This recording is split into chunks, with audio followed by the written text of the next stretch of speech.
Natalie, how are you, man? Mm. Just jumping right in. It's a cold start, Natalie. It's a cold start. We're halfway into a conversation already, and I'm like, oh shit, we got to hit record. Yeah, and then we normally miss some of the best stuff if we go. I understand that. And we've learned our lesson over time. Yeah. Although half of the last 20 or 30 episodes have us saying, look what we would have missed in the front. So we got to probably stop calling that out, but it's a new guest every time. So anyway, thank welcome. you. Thank you. Well, thank you for having me. Yeah, I can relate, with my podcast too. It's the same thing. Like I'll like start talking like before we hit record. I'm just like talking to the person.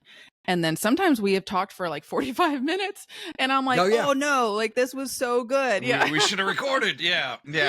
Oh no, we've had it. It actually is almost worse when it happens the other way, which also happens to us, which at the end of the show, we turn it off and we're waiting for lost Riverside some stuff. And then, we're still gabbing for another half an hour. And yeah, it's like, we should have recorded this. Yeah. We should have just not hit record or hit stop.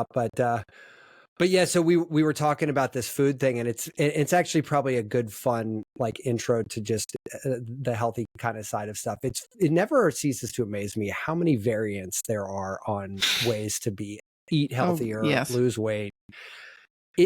This whole metabolic pathway in general, it's like a never-ending labyrinth, and I find it just super. Honestly, just endlessly fascinating. Like every time I'm on this one right now, we had him on the show just to recap real quick. And honestly, I wanted it to fail. Why?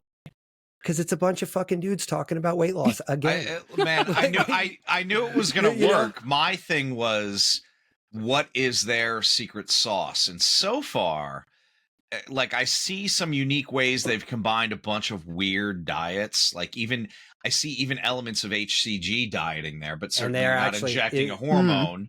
But there is actually an FAQ point about, is this the same as HCC? And they're like, no. They're like, no, you're not taking the hormone. Yeah, you're not taking the hormone. Okay. Yeah. And I don't think you're restricting down to 500 calories, right? Oh hell no. Yeah. But Natalie, what it basically is doing, at least from their perspective, and I can tell you about halfway through the core of it, I can tell you so far so good. Basically retraining your body to go into that fat burning modality rather than the glucose burning modality. Okay. So basically the only carbohydrates I get are 2 servings of fruit a day with my meal. So every meal is sort of like a protein, a vegetable, and a fruit. Modicum, a modest version of fruit. It's not like, I'll have a medium orange or like 3 ounces of strawberries or a half a cup of blueberries. It's not like a ton. And is that pretty much the list? Like, is no, it a short list of fruit? 20 fruits on there. But are they the high sugary ones, or is no? It's like blueberries, blackberries. Weirdly, cucumber is on that list, but it's also in the vegetable list, which is the only one that does that. Technically, but it's like anything that grows off a plant that is the fruiting body is a fruit. So even vegetables, that's a whole tomato lie. is also on the fruit that list. is interesting. Yeah. So it's been super fun and like a bunch of weird sort of side effects so far. I will have to say. What are those? One of them is my seasonal allergies have like vanished. Like they're just gone. Makes sense. That makes sense. You're not taking anything inflammatory. I take X-Clear and like a histamine nose spray every day. The X-Clear is kind of a hangover from COVID when they had some FDA studies that it was like Teflon for your nasal cavities. It's just xylitol in a spray. Xylitol in a spray. Yeah. And honestly, whether it prevented COVID or not, it actually is just a super nice nose spray. So I just kind of kept it in the rotation because I'm like, wow, this thing is pretty nice. No matter, I don't know what it's doing or not, but I haven't taken it in 2 weeks. Oh, that's great. Like, which is just weird. Tums haven't taken a Tums in 2.5 weeks. I'm usually like, you've been eating Tums? God damn it. You didn't tell me that, man. Natalie, I promise we're going to interview you. I enjoy conversations about all this. So I'm like, oh, this is interesting. So yeah, just weird shit, man. And so that's what I said. Like every time you talk to another one of these guys, the reason I wasn't sure it was going to succeed, and the same thing I talk about with every guest, right? You come on, you listen to their thing, and like, depending on the degree of crazy that we're talking about, like how far out on a branch will this kill me is kind of the barometer there. Right? It gets different. And so you're kind of like, look, not all of these things could possibly work. They're all great conversations, but not all of these could possibly be effective. And this was one of those ones where I'm like, these guys are fucking nuts. Like, because it's grandiose claims. Like, well, really and their high story was very like, so they're two chiros out of Texas, and one of them had like stage 4 metastatic cancer all over his body, and they found this doc in Spain, and they flew out there, and he said, look, we're going to give your body the best fighting chance, and he basically ran him through this protocol. And then his buddy happened to have 3 herniated discs and was dragging his leg behind him. And it's like, that's not a good look for a chiro. So he did it too. And now they're both like fit, healthy, and loving life. And so is this like how you eat forever? No, 5 weeks. No, because they say they're drinking and, they don't, they don't have any restrictions. Like they're not gluten free or anything. So, those are some pretty grandiose claims. It was crazy. Yeah. And you got in on this conversation because when you like entered the room, quote unquote, Matt and I were talking about the amount of sodium he has to take. Yeah, there's a lot which is now what, 2 tablespoons a day? 2 teaspoons. 2 teaspoons. 2 teaspoons. Yeah. Okay. Which is still way more than I would normally eat in a day. So that's why Tom was like, I wonder what your blood pressure is. So I reached because his blood pressure is drawer. like mine, and he's an ultra marathon. So it doesn't make any sense. I was sitting there going, Tom's like, I wonder what it is. I'm like, well, I have in my drawer of goodies here a blood pressure cuff. I can find out. I mean, if you name a healthcare device, it's probably within reach of one of us. Yeah, so funny. So speaking of which, Natalie, let's get into you. What I'm excited to talk because this is one of those things, candidly, where not a lot of people will buy it, right? Like it's not, like it's a tough. I'm not one of those people. I'm all in on this, so like it's definitely not me. But I was not. In fact, the first time. We heard about IFS. I was like, who the fuck is this woman and what is she doing? And then 2 weeks later, we had our follow up, and I was like, honestly, I've not felt this good in years. Like, what the hell did you do to me, voodoo woman? Okay, so you started seeing an IFS trained therapist. So she wasn't technically IFS, I don't believe, although I could be wrong. And this was probably 2 years ago or so. So I actually meant to reach out to her to have her back, to have her on the show, because I'd love to hear her story. I think she was a business coach turned into like, hey, there's all these techniques that really help my coaching clients handle things, right? And I know for better or for worse, when you're talking about the high charging entrepreneur, tech bro, startup guys or gals, they are fucking nut jobs for the most part. Like they're basket cases. They're all over the place. Their ADHD is through the roof. And so like sometimes the best treatment is to just figure out how to calm them the fuck down and like get them recentered. And some of these techniques I think are just so effective, albeit mysterious. Yeah. That people are like, what the hell are you doing? And Natalie, I think we should kind of get some of your background too, because one of the things that I'm always worried about when we hear like coaching is like, you're trying to do mental health care, or you're the next door neighbor, and you might be leaning a little too far on their fence or something. You know what I'm saying? Yeah, and it's different now. And I've had this conversation with.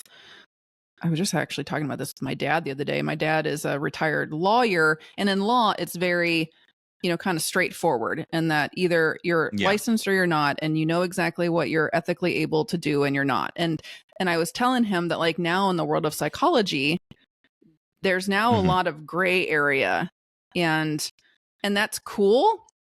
I think there's a lot of possibility with that.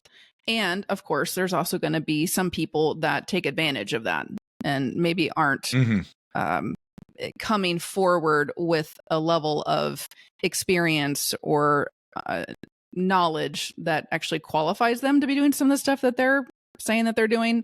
But with coaching and then with therapy, so I'm a licensed mental health therapist. And so I have my degree in clinical psychology. And in IFS, there's actually, as far as I know they're switching some things up. So I could be wrong on this, but to my understanding, there's like 2 education tracks right now in the IFS training world. So there's tracks for therapists who are licensed therapists, and then there's a track for coaches, so that people who are in the coaching world are able to get trained in IFS and parts work. So, you know, I was just actually on a Zoom call with a friend of mine right before I logged on with you all for this interview, and she's a coach, and we were in our level 1 at the time. Everything was just mixed together in the IFS training world. And so I met my friend Christine, who's a certified coach, in our level 1 together. But now they do have it separated in terms of these two different tracks. So, I mean, they are a little different. I mean, I can see why you'd split them up. I mean, those are not. Yeah, the backgrounds are certainly pretty different. Yeah. So what got you into this in particular? Because like it is a novel thing, and there are guys that, like, I forget their name, the husband and wife that have made $1 bazillion in the, you know, self-help circle, where you have like Life Book, I think is what their product's called, but it's essentially a really nice leather bound book that you get to like separate yourself into 11 or 12 parts. I forget what they are, but you actually journal independently of one another. Yeah. So how is your financial self today? How's your sexual self today? How's your parenting self today? How's your whatever? And I got super enamored by that, but I was like, like, you know, like, you know, it was a cool idea. Seems like a lot of work. Seems like a ton of work. Now I have to answer this question 12 times a day. Like, that's crazy. Yeah. I got into this, you know, so I didn't hear about IFS in graduate school. Like, it wasn't talked about. And so I was a licensed practicing therapist for, I want to say 8 years before it even came into my radar. And that was because I was in yoga teacher training. And I was, you're just rounding all the bases. Like I was in yoga teacher training, and the yoga teacher in charge one day in our lesson, she brought up IFS because she was engaging in it herself. And I remember it kind of, but it was like one of those moments where I think it just kind of like planted a little seed, and then it kind of like, but it wasn't growing yet. And so I didn't do anything with it. And then I sat with a client one time in session, and they brought in the complex PTSD workbook. And in that workbook was a page on IFS. And they said, hey, like, I came across this page, and this really just like is interesting to me. Have you heard about this? And I was like, well, let me look at that. And I guess that was the moment where that little seed just started to really grow. And so then from that point, I just started doing like a deep dive into anything I could find about parts work and internal family systems therapy. Because it really, I don't know, at that time, it was like the right place at the right time in my life, I guess. And it was like, I was ready to receive that. And I just started taking all these trainings and reading all the books, listening to all the podcasts. And I just like felt so drawn to it. I just really felt like this is what was missing for me, as both in my own healing journey, but also as a therapist working with clients. Because the way I was doing therapy before was, you know, talk therapy based on CBT, which was like what we were taught in graduate school. It's kind of like the backbone of psychotherapy. But then I was feeling drawn towards learning about like the nervous system, and then learning more like embodiment techniques to help regulate the nervous system. I got trained in meditation. I love leading people in meditation. I love meditating. And so it was like I was weaving in those things, but there was always still something missing for me, at least in the healing, in like the full healing. And so then when I came across IFS, at least for me, it was like, this is it. Like, this is one of the things at this point in my life that like I'm really needing. And I love it. I love it. So can I ask you like this is a real rudimentary, you know, I've heard it called parts therapy. Are they synonyms? Is this one and the same? Or are there different twists between IFS and parts? So I guess like internal family systems therapy is the full name for IFS. Yeah. Title. So for like this specific type of therapy, like I call myself, you know, I'm a level 2 IFS therapist. And that's because I went through the IFS level 1 training. I went through the IFS level 2 training. There are other things out there that, look at parts. You've heard of we've heard of parts work. We've heard of like our inner child. We've heard of shadow work. Like those are all other within the same within the same genre, but maybe it just, so like if someone says, I do shadow work, they may not necessarily be trained in IFS. Sure. And like the inner child thing that you mentioned, like that, obviously we've all, and if you've talked to any psychiatrist or psychologist or therapist for 5 minutes or more, you've heard that term, but like that doesn't appear to be even, I mean, it dips a toe in it, I guess, but it's really only dealing with like one part, where IFS and like parts therapy, it, at least from my take, feels more of a plurality than a singularity. That's right. Yeah. So yeah, when I hear, and again, everyone's system is their own system. When I say system, I mean like their inner world, them as a human being, their system is unique to them. So I can't say to someone like, oh, you only have one child part. Well, that's not correct, because they may only have one child part. I don't know. But the way that IFS looks at this is that most likely we do have many child parts. It's not just one inner child. There's multiple younger parts within our system that are various ages, that have been through various things at different points in our life. And some of those child parts are what we call burdened, meaning that they, got stuck in maybe a time in our life that was traumatic or really stressful, really difficult. And we now have like a wound connected to that time in our life. And then, so that's one, right? Like that's one. So I can have a child part within me that's 7 years old, and I could have multiple, maybe 7-year-old younger parts within me, depending on just what the heck was going on in my life during that time. And so, yeah. So let me add, let just noodle on that for a second, if you would, because I feel like this has always been a bit of a curiosity for me. When I did a pretty involved parts therapy, it wasn't IFS, but I actually rented out a conference room with a video thing with my coach, and he literally said, I want you to close your eyes and think about the first part of you that comes to mind.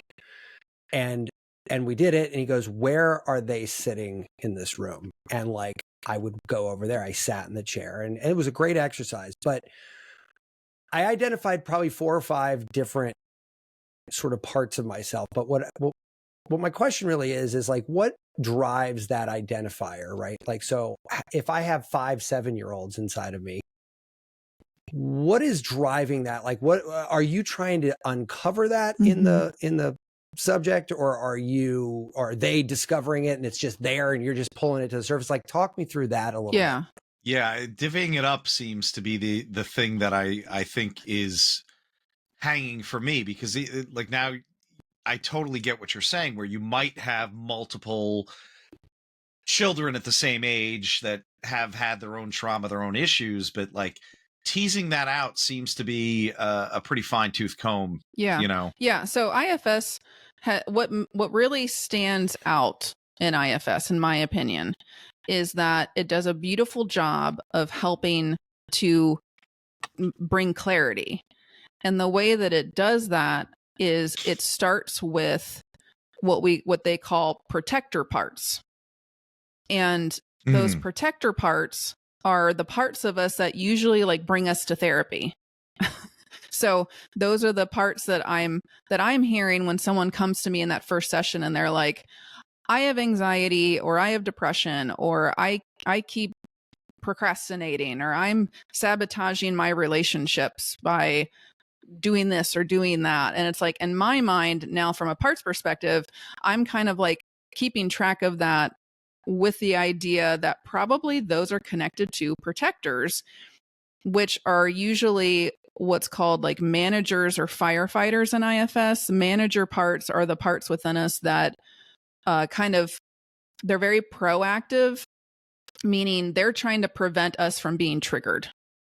So that's like, for me, like I have like a controlling part within me that will get activated and being like, again, it's trying to protect me from feeling anxious if I'm going into a situation that maybe is uncertain. So we have manager parts that are very proactive, trying to prevent us from hitting the potholes. And then we have firefighter parts, which are protectors as well. And those are the reactive parts within us. That's like, once we've already hit a pothole and we're already triggered, those are the parts within us that swoop in, that tend to be sometimes more impulsive. They're more reactive. This is where we might have like binge eating behaviors or impulsive shopping behaviors, or been even drinking a bunch of alcohol, or use, things like that, that are trying to put out the flames. The flames are already lit, and they're trying to put them out. And I know this is not 1-to-1 ratio here, but that almost sounds like a defensive behavior or something that like you would lean back on, and in I guess in other forms of mental health, you would say like, oh, clearly this is a reactionary behavior that is protective as well, but can also be pretty self-destructive. Exactly. Yeah. So in IFS, the saying is like, there are no bad parts. It's just that some parts have negative impacts. So, and they all have a positive intention. So even the parts within someone who is, let's say, drinking a lot, or even suicidal ideation parts, like all of those parts have a positive intention for the individual that they're activating in, but they might be having these negative impacts for the person and for maybe even other people that are in that person's life. So that's where I say, like, it's typically like those parts, the firefighters and the managers, that bring us to therapy, because it's like, oh man, this is happening in the present. And those protectors are there and activated to that level of energy of protection because there is some sort of wounded, exiled part, typically from childhood, but also they can be from adolescence, they can be even from adulthood, that it's connected to, that it's trying to either prevent from being triggered, or it's trying to, again, like put out the flames when it is triggered. Does that make sense? Absolutely. I mean, those are the two in my head would be the most audible parts that like would also have the most exterior facing, right? Well, why are you flying off the handle when we talk about this? And that might be somebody like a partner or somebody in the relationship pointing that out to them. And I could totally see that driving them to therapy. And I guess that sort of answers what I was saying too, in the sense that like, because of that, is that sort of like what then becomes the first genesis block of identifying that first part, right? Or that first piece, right? Like saying that wound is going to come pop into the surface, and then you kind of build off of that. Well, it's more of, if we look at it kind of in terms of like the first line of defense, most of the time it's going to be that protector part is the one that's front and center, typically. And so that's where you're inviting the person to turn towards that protector part so that they can unblend from it, meaning like they're no longer like hijacked with that part's energy. That part's not the one driving the bus, but they're able to invite some like spaciousness within themselves with that energy of that part, so that they're able to like get to know it. They're able to like sit here like we're sitting with each other and actually like get to understand why is that part doing what it's doing. I was going to ask you this, right? Like let's say we start finding some balance, some healing, right? That part doesn't go away. It's not like, hey, we put that in a box and it's gone. It's just better assimilated into us as a whole. Then? Yeah. So we're not getting rid of parts, and the understanding, and again, this is just what we know as of right now, but like I don't think parts die.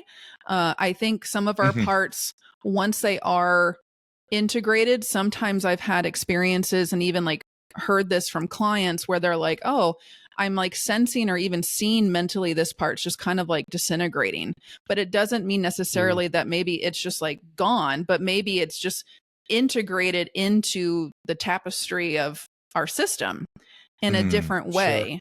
So we're not here to reject or vilify or try and get rid of any parts. We're here, or even fully accept. Yeah, we're just here to, like it can go. Yeah, both we're here ways, to get right? to know them, so that then we can get to whatever wounded part is behind them.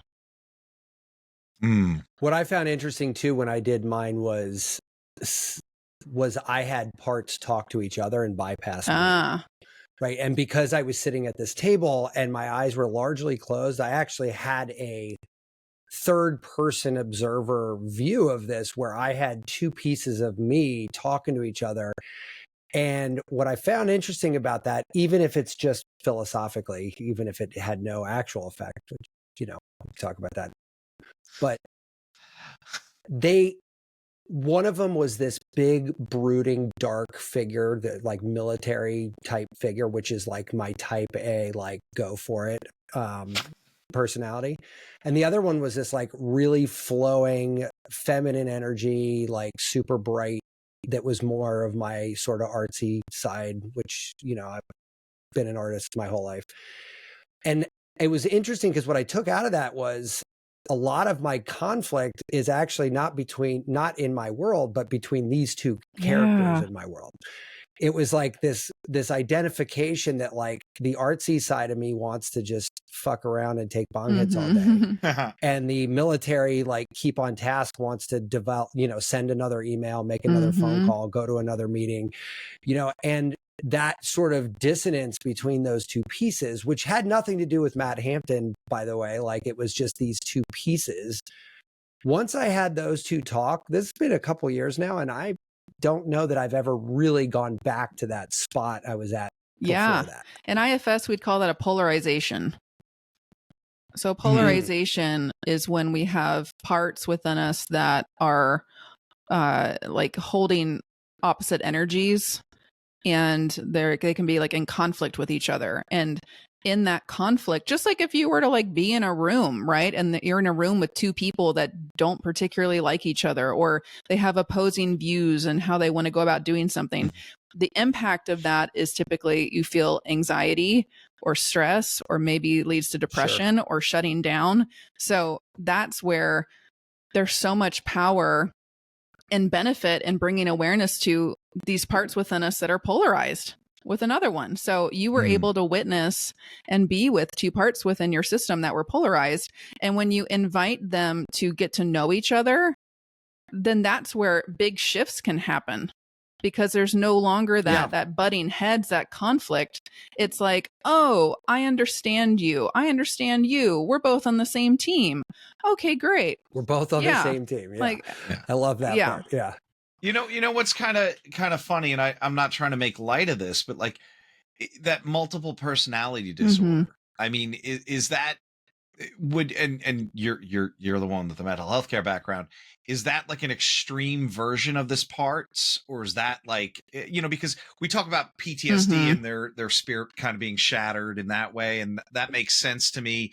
But the DID diagnosis within parts, it almost seems like an extreme version of that, where not only are they expressing different parts, but they're changing behaviors, voices, you know, not even acknowledging that the other ones are in there. That's a great question. And I think that's something to where it then creates a block for many people in our culture in regards to even having an openness to look at themselves in terms of this multiplicity within, because of what society and culture, movies, you know, history of psychology has shown to be like quote unquote crazy or multiple personality, DID. And here's, you know, my understanding of it from an IFS perspective is that some people, when they have intense trauma situations, you know, if we're all having these multiple parts within us as human beings, when we go through really highly traumatic situations, our system is so amazing in that it's trying to keep the person safe, right? So parts can become extremely siloed in the system, meaning like it's like these different parts are like in these different rooms within the person's house of them, you know? And so when that becomes so separated and siloed, and there's no awareness of all the different parts together, and there's no access to what we call self energy, which is that, you know, that inner, it's like, that's our soul. It's the one that is aware. It's all these different qualities of like, when we feel a sense of calmness, it's when we feel curious and connected and creative and compassionate. Like that's us accessing our self energy. And then we're able to connect with these parts. But for someone who has, you know, the symptoms of, let's say, DID, again, like their parts are very siloed because they needed to be in order to survive due to the intense trauma that they've been through. So then that's where there's not this like openness of, oh, I'm aware of this part of me and this part of me. It's like, nope, now I am like really blended. We use that term blended. Like this part has now hijacked the system and it's the one driving the bus. And that is where, someone can, I guess, meet the criteria for DID. And you know, I've worked with people who match that criteria, and it's really fascinating to invite them in different ways to, again, it's like, can we just access even just a little bit of curiosity towards this one part over here first?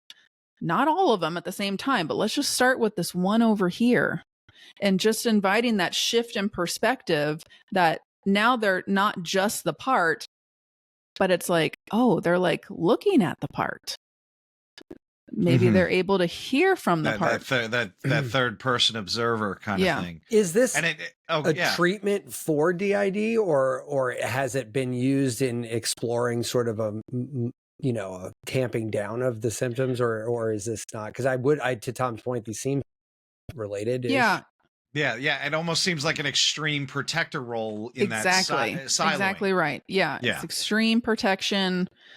It's extreme. Yeah. And so, I mean, I don't want to speak for it as a whole, but I mean, like, I do feel like in terms of my experiences using it with people who match that criteria, it's been extremely helpful. There's another mental health therapist. Her name's Joanne Twombly. She's written a book regarding dissociative disorders using IFS. And I've interviewed her on my podcast, and she works with a lot of people that have various levels of dissociative symptoms. And so it can definitely be helpful.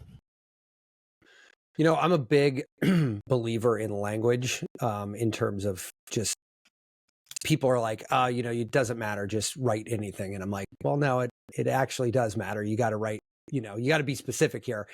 And the word blending, it really kind of strikes a chord with me because it's one of these sort of, I get the sense it's one of these newer words that wasn't around in the lexicon of psychology forever. But I think it really, the reason it strikes a nerve with me is because we talk about so many things on this show that are differently applicable for different people in different situations. And how many levels out are you of fuzziness before you're just like, I don't know. There's not really like a hard line. There's nothing here. Yeah. Right. Yeah. So I love this term blending because it really kind of aptly describes what we're talking about here. It's not a hard boundary like a Venn diagram where here's like the edge of the circle and here's the start of the next circle. It's really is just sort of a blending of what you're doing. And I just love the language around that. And I don't know, you know, maybe you want to kind of just reflect on that a minute, just like why are you using that now? Was it always a term? I'm just curious. Yeah, I don't know. That's a good question. I don't recall using that term blended like before I learned about IFS. Yeah. So I I don't know if like IFS coined that term. I don't really know, but I do love it. Like I love it as well because, and that's feedback that I get from a lot of people who I start using the term blended and they're like, oh, that's just like the perfect term to represent what happens throughout us every day, throughout the day. Like, and the goal with IFS is not to be living a life like just completely unblended all the time. Like that's not realistic. You know, a level of blendedness is like on a scale like that we shift on all the time from moment to moment. And that's normal. Matt, I feel like I say, oh, sorry. Now, I feel like I say this all the time. She's talking and it sounds like East Asian medicine to me. It all does. So much, you know, it is so much. Our resident East Asian doctor. And you know, even where like I ended up writing an article on this psychologist, De Bono was his last name, but he did 6 hat thinking, right? So not as developed as say IFS, but he you know, he had these 6 hats and he was you know, all the Wall Street people loved it because it's like, oh, here's how we're going to solve the problem. Each of us is going to wear this different hat and come at it from what am I afraid of, what am I optimistic about, what are the possible obstacles, and then, you know, as Matt was saying and as you were touching on, there's almost like this third party person kind of overseeing all of it, and they put the blue hat on, right? And I would correlate that to your overall spirit, right? Like all the parts together, but you're outside of that. Yeah. But it's so interesting to me because even in East Asian medicine, it's another one of these soft therapies where, yeah, we can get a lot done, but the borders are never concrete, right? We never have all yin or all yang. It's somewhere in the middle.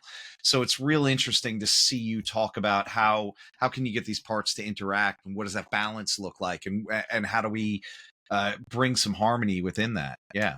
But what you're saying, and I want to at least tip our hats to this, is in stark juxtaposition to how we're conditioned in Western culture to think about the world, right? And I mean, I can't tell you how many times we talked about it on this show. You know, my parents fucked me up, my school fucked me up, my college fucked me up, everybody fucked me up because anything that happened before you took autonomy over your next step forward, which some people go their entire lives and do that on their deathbed. Some people never do it at all. But like, I don't think anybody really did that outside of East Asian circles and martial arts and Taoist monks and all this other stuff. No, regular humans didn't do that until pretty recently on the evolutionary scale. It was now on the at an evolutionary scale. But like asking these questions, like sitting there talking about like my inner parts and everything, sounds like batshit crazy. But like when you start to peel it out, you're like, this has like like as a human being who lives on the earth and I'm drawing oxygen as we're talking, like it instantly resonates with me because somewhere in my body, somewhere in there, I knew that was exactly what I needed to hear. I just didn't have words for it. I didn't even know to ask about it because like no one ever prepped me for it. But when you use language like this, I think that there's a lot of people, and I'd love to hear if this is true in your practice, but like there's probably a lot of people that are like, fuck, finally. Like that is what you know, that one question we're all looking for the answer for is why am I like this? Yeah. Yeah, you know, and to say no, it's not this whole like all of you isn't messed up, but this one part is not necessarily going in the same direction as the rest is an interesting way to frame that. I mean, IFS is the most compassionate, non-shaming type of therapy and just way of life that I've yet to come across, in my opinion. You know, because something like a traditional like CBT, cognitive behavioral therapy, you know, it's like training the person to recognize a thought and then to like, or a behavior, and then to like challenge it and to, you know, basically, which is intrinsically adversarial. Right. And it's like, also like, I mean, it also has its roots in stoicism, correct? Right. I mean, that's where we're, like, why am I acting like this? Oh, I can't control this. I got to let that go. So it's like, it's very like this, and it can have its benefits in some situations, but overall it's not going to actually like heal. In my opinion, it's not going to actually heal anything because we can't heal with like shame or judgment or rejection. We heal or a fist fight, which right? is Like what that we heal with love. Yeah, right. You know, we heal with self-compassion and love and understanding. And that's what IFS is inviting the person to do. And so I will get people in my office and, you know, they're used to this way of thinking of like, they'll come in and they'll be like, okay, I've got this, this, and this. And like, I hate it. And like, it needs to go away. Tell me how to do it. And it's like, and I totally understand where they're coming from. I've been there before. And now though, I'm looking at it as, oh, okay, so I'm hearing there are parts of you that really don't like this other thing. Is that right? Well, yeah, of course. Like I can't do my job or it's ruining my relationship. And it's like, yeah, I totally get that. I totally understand where there are parts of you that want this one to go away. Totally get it. And can you maybe take a moment and just maybe ask that frustration to soften back a bit? Like, can you ask that energy to maybe like go to the waiting room, if that makes sense to them, you know? And then I ask like, okay, so how are you feeling towards that other part now? Like the one that you're really like that other part was frustrated at. And that question of like, how do you feel towards this part? That's on my end, I'm testing for how much self energy are they accessing? So if they answer with like, right. Yeah, I'm really feeling, feeling open. I'm feeling curious towards why this part is the way it is. Then that's like, oh, they're accessing self energy. So then I'm going to help them actually connect with that part and befriend it. But until they're accessing that, we just keep addressing all the other parts that are in the room that are maybe like not liking that other one or that are scared of accessing that one. Because we want to make sure that we're hearing from those other parts first and not just ignoring them or pushing past them. Because again, we want everyone within to like feel heard and to feel safe, because then that's where the next step can happen. So before we get to the next step, which I want to hear about in a second, just one other question I have on this. You had mentioned, you made a passing comment about we can't always live unblended, or maybe you even said blended. I actually am curious about that, because from my standpoint, what I realized about my own experience was that the only way forward for me was to live a fully blended life, in the sense to use your words. I wasn't using those words at the time, but if I can figure out a way to master the blending of all these parts, then my output becomes more fluid, which was really, for me personally, what my problem was. Like the lack of fluidity and forward movement, which I identified later was a cause of conflict between two other parts of me. That lack of ability was the problem. It wasn't necessarily my artsy fartsy or the military guy. Like none of those things were the problem. The problem was this lack of ability to move forward. And so now I kind of like, well, wait a minute. The solution was to live a blended life, but a truly blended life, like meaning I could really smooth these pieces together and work with them rather than work against them. And maybe I guess what I'm wondering is like, when you're saying blended, I'm wondering if like another word to represent what you're saying is like integrated. And no, you're probably not wrong there, because for sure. At least in IFS, the way that we use blended would be like, again, if like there's a part and its energy is very present, but again, it doesn't mean that's always like I'm not saying that's a bad thing, but that this is like the ultimate emotional intelligence, in my opinion, because if you can have awareness in the moment of what parts of you are activated, what parts are getting blended and kind of trying to drive the bus, or they are driving the bus of you, that's the ultimate emotional intelligence, because then you're able to then shift that perspective to then have that awareness of like, oh, okay, wow, I just said what I said, and that came from a part within me that's feeling angry and that's feeling hurt. And instead of you just keep talking as this anger, which then probably will lead to some sort of negative impact for you or for others, it's like you can be with the anger. So you're not rejecting it, but you can now be with it instead of in it. right? Like you are not in the anger, blended with the anger, and it's taking over. It's like, oh, now it's like the anger is here with me, and I can now speak for the anger instead of maybe the anger speaking, if that makes sense. Yeah, no, that totally does. And actually, thank you for clarifying that blended thing, because you're absolutely right, especially after reflecting on what you just said. Like, there is a difference between sort of integration, which feels like the end result, versus blending, which is like sort of the interim process or what's happening along the way. Yeah, exactly. Interesting. So you had made mention, like, you clear that path, that hurdle, whatever, however you want to phrase it. And you said now you can go to the next step. What is that? So let's say like you're inviting the person to turn towards one of the parts within them, and it's a protector part. You find out through asking questions. So like once the person's feeling curious towards this part, then you know that they're accessing a level of self energy, which is what you want.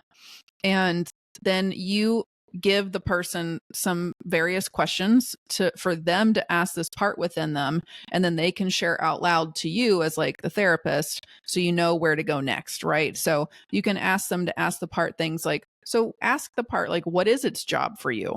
What is its intention for you by doing this job? When did it start having to do this job? Why? How old does it think you are? That's a big one.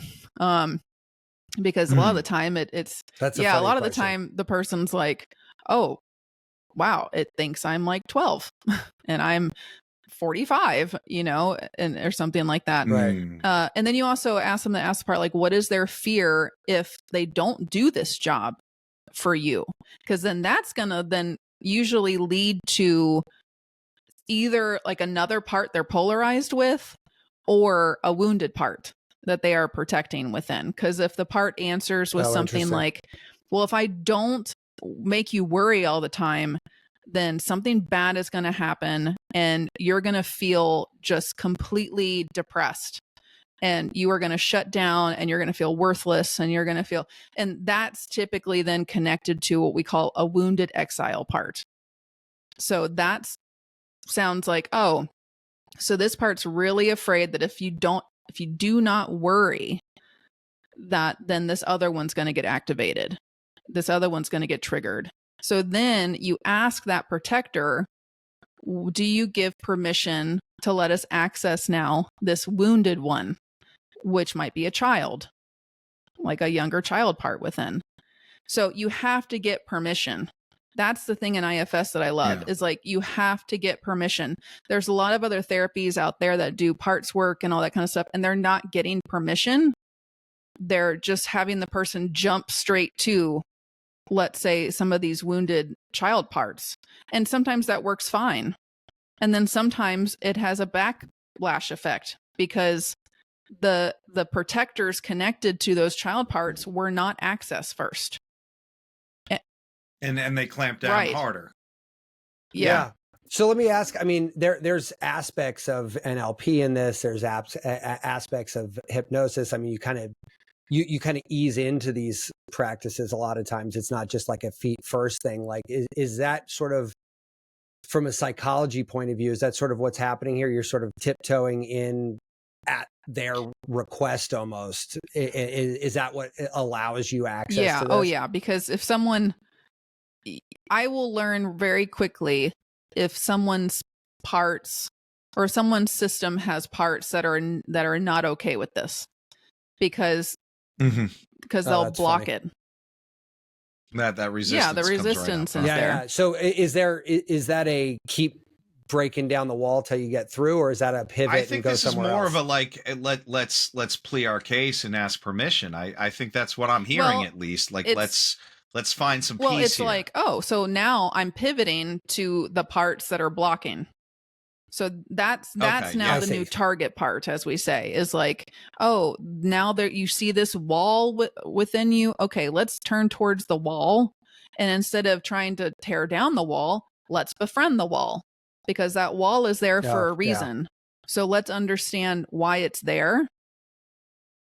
So that then eventually whatever part's connected to the wall, as it feels, again, like seen, heard, a level of safety, that wall will come down.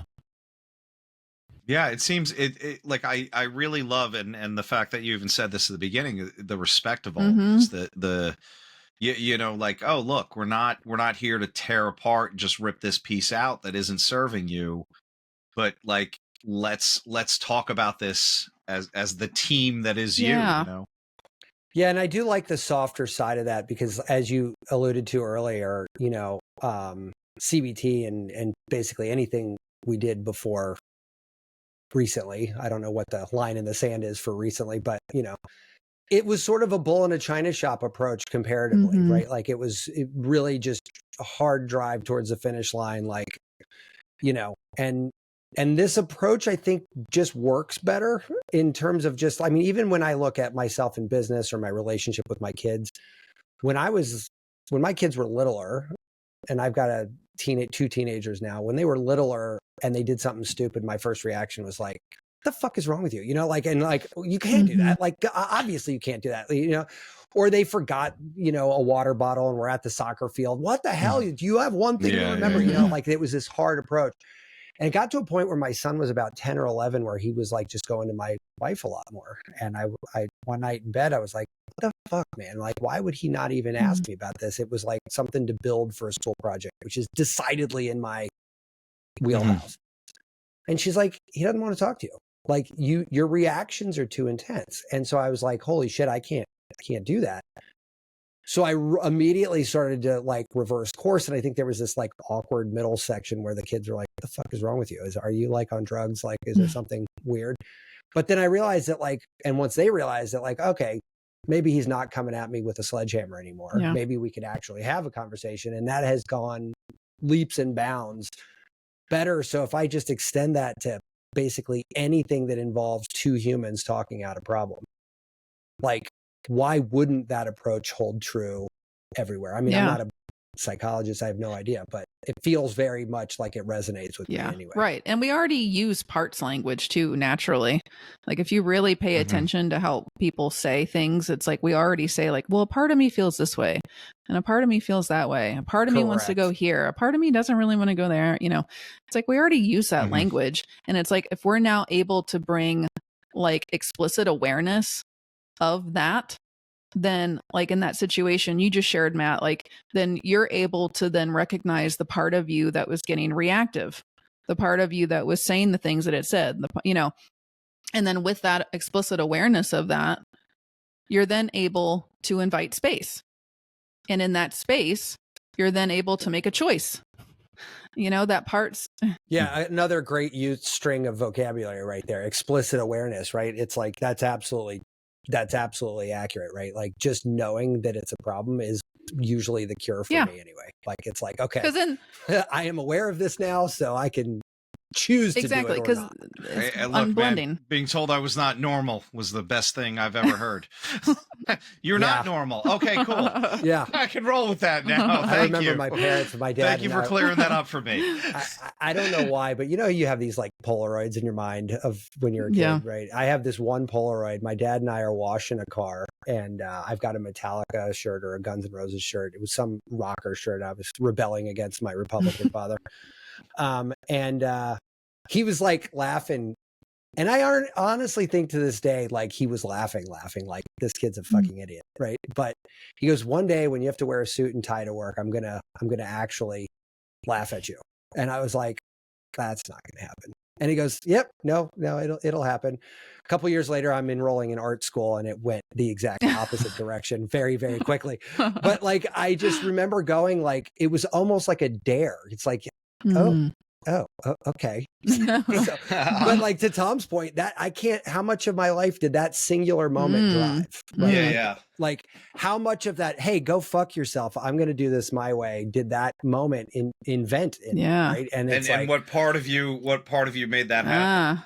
And what part of me fully leaned in and said, fuck we're going, this is our ride or die moment here. Like, you know. You sure it wasn't a Rage Against the Machine t-shirt? Yeah, no, it definitely was not. Yeah. I remember my dad coming in, listening to my first cassette tape. I got 4 at the same time. One of them was Guns N' Roses' Appetite for Destruction, which I remember that amazing. But the second one was Girls, Girls, Girls by Motley Crue. And I'm listening to My dad that one walks didn't in, age so well. Yeah, my dad walks into my room just when they go kicking ass on the Wild Side, and my dad was like, "What the fuck are you listening to?" And like, keep in mind, this is like the mid or early '80s, right? Like, I don't know. And I was like, was so psyched that word came on at that time, because I was like, "Fuck you, that's what I'm listening to," you know. and I just, but to Tom's point, what part of me makes me like, like stands up with that cut off, Judas Priest t-shirt, being like, and I think that's where, when you do this inner work and you start to befriend all these parts, it's so beautiful. It's like a beautiful reunion. And you're like, I love awesome. You. Yes, like you are a part within me. And, it doesn't mean that necessarily maybe you're going to, like, again, like that part's going to take over again, but it just means like maybe you do find yourself feeling drawn towards listening to that music again in some way every once in a while, or well, I never stopped. Yeah, right, exactly. So but like not feeling shame about it if that ever was there. Sure. But you're just like, yeah, I love this. And it's interesting what you're bringing up, because it made me think of I'm pretty sure this story came from Dick Schwartz, who invented IFS, but I want to say he told a story one time where he, I guess, like got asked to do some IFS parts work with a football team, and I don't know if it was like an NFL or college, I can't remember, but some of the players ended up quitting because they discovered that they had gone into football because of stuff related to wounds. And so Dick hilarious. Was kind of like, okay, I will work with, like, in future then, I guess, asks of working with coworkers or teams or whatever. He was like, well, just kind of know that this might lead to changes within some people, that meaning like maybe they realize they don't want to do this job anymore because it was driven by a part because of something else. We had a guy on our last episode before you. I booked my first with him. A guy who's got a product called Reset It, and it's two 90-minute sessions. Well, it's a service. It is a service, but I get what you mean. Packaged it up, right? Like he's got a wrapper on it, so that's why I called it a product. But it's two 90-minute sessions with a shot in the ass anytime you need it after that. But 2 90 minutes, and he said that's a metaphorical shot. Let's go. I was like, of whatever it is. Natalie, no, shot in the ass meaning, no, sorry, not literally a metaphoric shot in the ass. Like if it doesn't work, if it stops working, you come can go back one like time, a refresher. Sorry, I didn't mean to be unclear there. But yeah, so wait, hold on. They took a left turn. The guy's basically like, we'll get you to just let go of whatever's not serving you. And he goes, I went through this training and I got a divorce. Yeah.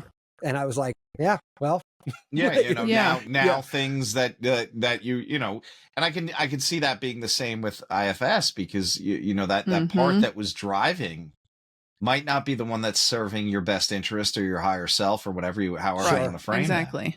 So I've got a weird weird parts therapy thing that I've actually been dying to ask somebody, because it was a story I was told, and honestly, this is one of those stories that I really still struggle to wrap my head around. But therapist had a patient who had a very advanced cancer, don't know the stage or anything, but she was essentially dying. And as I suspect many people who are dying or been given a death diagnosis do, they're sort of grasping at things that might be able to kind of solve this. So in comes parts therapy, and the practitioner brought her into the orbit and started exploring all the parts. And she was a CEO of a company, so hard driving woman, but had kids and a husband and all that stuff. And basically the end result of the parts part of it was that she had a part of her that just was so pissed off and resentful that she was the caregiver for everyone around her, and nobody was her caregiver, right? She was the CEO of a company, so nobody was giving a shit what she did. She just had to take care of all these employees. Her family looked at her as the mother, like, hey, sign my permission slip. What am I eating for dinner? Like, all these people, her family were leaning on her because she was financially well off and they were not, or something, like you can see where this picture goes, right? And once she got to know, as the story goes, once she got to know this the dichotomy inside of her about all these parts, she was able to address it. And she, as far as I knew at the time of the story, was living in remission years and years after that. What happened? I know you just heard the story, but I got probably 5 more minutes of the story than I just gave you. So I didn't have a whole lot more to go on. Like, help me to not struggle with this story. This person swears to up and down this is a real story. It sounds far-fetched. It sounds a bit out there for me, but I am curious. I mean, it's interesting because maybe before I really knew all of this stuff, I would have been like, that sounds a little weird. But now I'm like, yeah, that makes sense.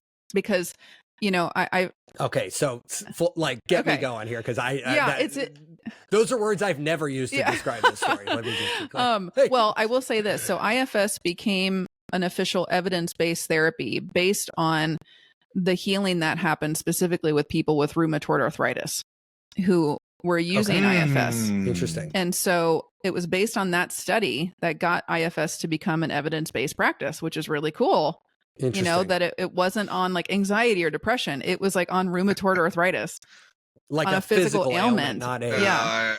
And once again, Chinese medicine, that sounds perfectly exactly right. And natural. so, well, hold on a second. How the fuck does that sound perfectly natural? So like, look, rheumatoid arthritis, you know, we relate the bones to the kidneys. That's our essence. That's who we are, you know, without all the trappings of our psyche and everything. And at this fundamental level is where that disharmony is. Right. You know, from at least from a Chinese medicine standpoint. So if you do this parts therapy and you harmonize that, right, that underlying that RA is definitely an autoimmune condition, but that then is satisfied. It's let go, right? That internal heat, that internal inflammation is no longer there. I mean, it's a very weird, like, you know, psycho-emotional look at East Asian medicine, but it doesn't sound so far-fetched. So I do want to name someone that I've come to know, and she's in the IFS community. Her name's Dr. Nancy Morgan, and she specifically specializes in like doing IFS and psychedelic work, but she was also diagnosed with cancer, and she is now in the process of creating, I think she's writing a book about this, or maybe just like a training. I don't really know, but I interviewed her on my podcast, and she shared this, that, you know, she purposely did inner healing work to connect with stuff connected to her cancer. And now she's in remission. And she is like, she's now creating something called Conversations with Cancer. And what she came across was absolutely amazing. Like you described with that one woman who was the CEO, just kind of the stuff that she was able to connect with that was connected to these cancer cells these cells changing into cancer. That it was just amazing to hear her share what she's been willing to share thus far. But yeah, just wanted to name that. No, that's awesome. And is she the guide inside, by the way? Yes. Yeah. Okay. I'm going to be reaching She's out to great. her like 4 seconds after the show. She's wonderful. No, so we, as you may imagine, 2 guys with a show called Irreverent Health may or may not have talked about psychedelics once or 50 times. So I think it might be half the episodes. It might be half the episodes. And AI is the other half. Yeah. So like, you know, but like anybody in that realm, we're super interested in, because again, and not to sort of get maybe too overreaching with this assumption, but when I look at psychedelics and how that affects treatment, feels a little bit the same as parts therapy, in the sense that like it's getting me from a place of blockade to a place of openness, and it's just a different bridge that you can build, right? Like, and I think one thing I like really am leaning into as I get older is that like the problem is the problem, but the cure is always find the bridge for that person, because that's the real problem, right? Like they just don't know what bridge to walk across yet. Like they don't have an idea of how to get there. And sometimes it's real easy. Sometimes it's like, well, stop doing heroin for breakfast and you'll probably feel better.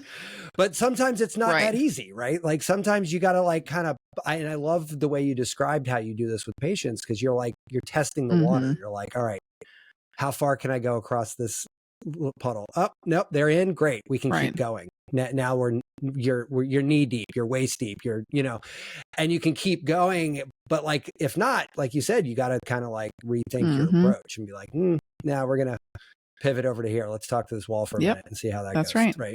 Yeah. What's in the way is the way, is what I've heard. Yeah.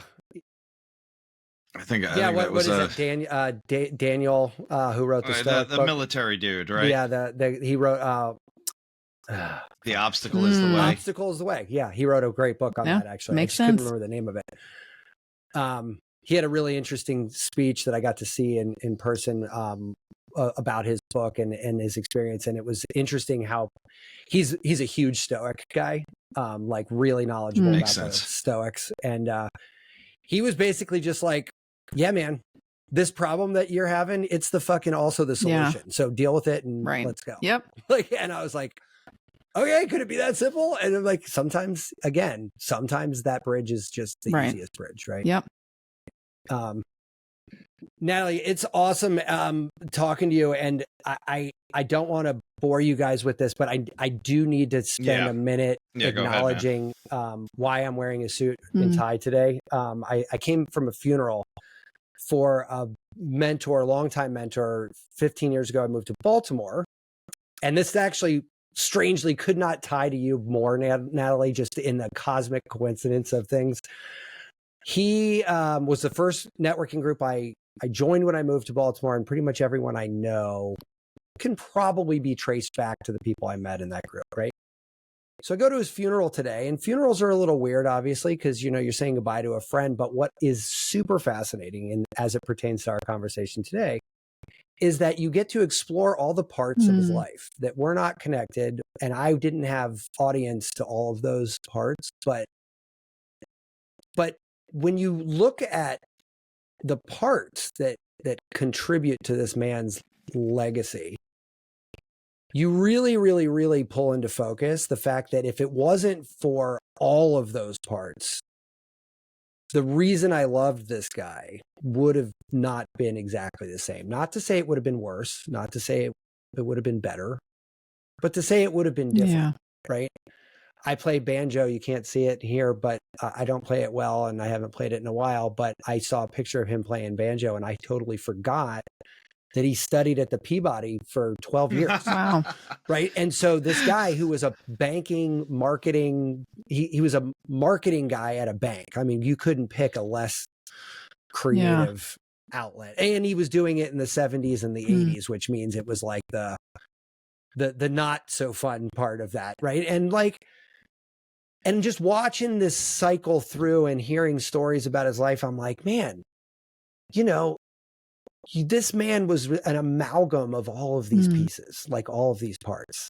And how beautiful is it that we got to share space with this guy who's a sum total of all of his parts, and then all of my parts got to talk to his parts at various points. We had a conversation years ago about the banjo. He's like, oh, I also play banjo. Do you like Steve Martin? I'm like, I fucking love Steve Martin. Right? And so that was our parts,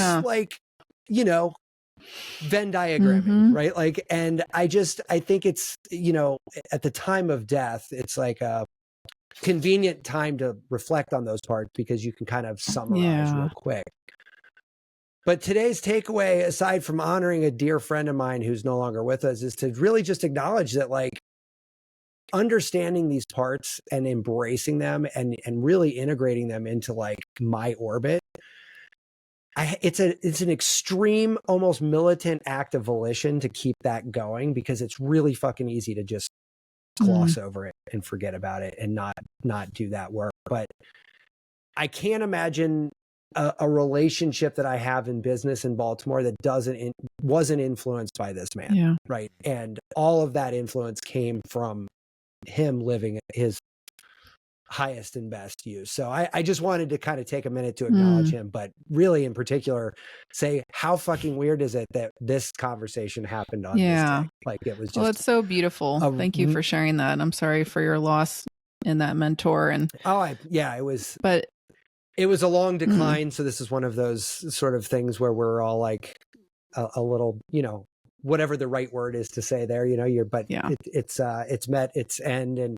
But it was great watching a military thing. I forgot he was even in the military. The full military guard came in, refolded the flag, the whole 9 yards. I'm like, he never talked about this. Like, you know what I mean? Like we had hundreds and hundreds and hundreds of interactions and never once talked about this drill. And it's, so it's cool. I really love what you do. I love that you get to explore this. I'm super jealous that you get to dive in on this all day, all the time. So, well, this has been great. Thank you both so much. And this is a really great conversation. Yeah, I can talk about this stuff all day.